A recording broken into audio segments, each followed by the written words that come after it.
Perkenalkan, nama saya Indrawan, NIM 1903030101, Prodi Ekonomi Syariah. Saya ingin menjelaskan tentang pengertian analisis fundamental.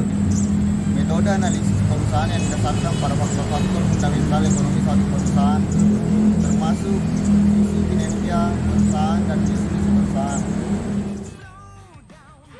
Assalamualaikum warahmatullahi wabarakatuh. Baik, bismillah, perkenalkan, nama saya Siti Fatimah. Saya dari kelompok 2, materi saya akan melanjutkan dari materi pertama, yaitu materi kedua, yaitu bagaimana sih cara menganalisis fundamental terhadap saham.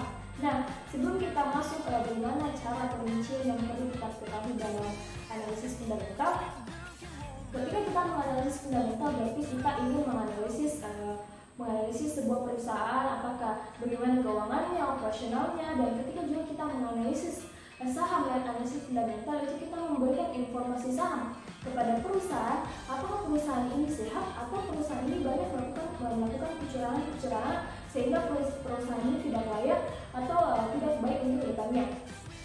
Nah, ada 3 rincian ketika kita ingin menganalisis fundamental terhadap saham. Yang pertama ada yang dinamakan analisis ekonomi global. Nah, kita menganalisis analisis global. Kita mengetahui bagaimana sih bank sentral di negara-negara yang maju, bagaimana tingkat pertumbuhan ekonominya. Terus yang kedua, analisis ekonomi makro. Nah, di analisis ekonomi makro ini kita juga mengetahui bagaimana sih nilai tukar, inflasinya bagaimana, nilai pertumbuhan ekonominya juga bagaimana. Terus yang ketiga ada yang dinamakan dengan analisis industri, ekonomi industri. Nah, di analisis industri ini yaitu yang seperti yang kita pelajari sekarang, yaitu bursa efek. Bursa efek tercatat ada perindustrian, perekonomian, pertanian, dan lain-lainnya. Nah, materi ketiga yaitu beberapa faktor yang mempengaruhi saham terhadap analisis fundamental tersebut. Perubahan, naik turun atau sebaliknya harga saham itu sudah menjadi hal lumrah yang terjadi karena ada beberapa faktor yang mempengaruhi kenapa saham itu selalu naik ataupun turun ataupun sebaliknya. Yang pertama yaitu kita melihat kondisi fundamental perusahaan. Setiap perusahaan pasti itu membutuhkan investor yang baik guna ekspansi bisnisnya. Nah, maka dari itu penting bagi manajemen kinerja melihat perusahaannya itu tetap stabil. Ketika perusahaannya tidak stabil, maka dia akan mempengaruhi harga saham dan fundamental perusahaannya juga akan terpengaruh terhadap saham. Nah, faktor yang kedua yaitu gejala turun naiknya kurs rupiah atas mata uang asing. Nah, kenapa saya mengatakan ini? Ini konsekuensinya bisa terjadi pada perusahaan-perusahaan yang terbuka. Karena ketika mata nilai uang asing turun, maka itu bisa dirasakan oleh perusahaan ekspor impor. Ketika mata uang asing turun, maka saham juga akan drastis turun. Nah, faktor yang ketiga yaitu tren beli membeli investor.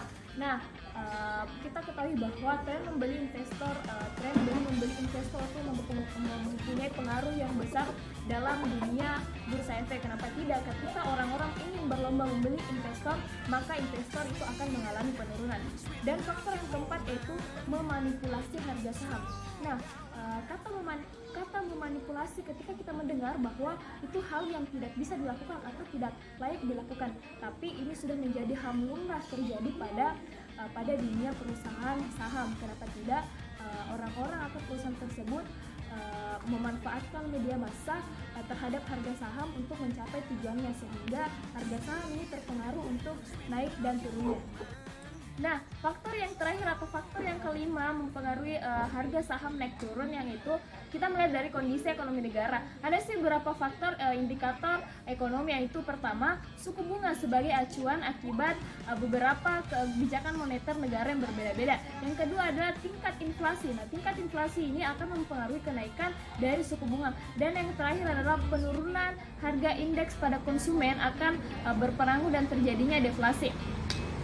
Nah, itu mungkin dua materi yang sempat saya bawakan. Semoga teman-teman bisa mengerti dan memahami materi dari analisis fundamental tersebut dari kelompok 2. Lebih dan kurangnya mohon dimaafkan. Saya kira dan mengucapkan wassalamualaikum warahmatullahi wabarakatuh.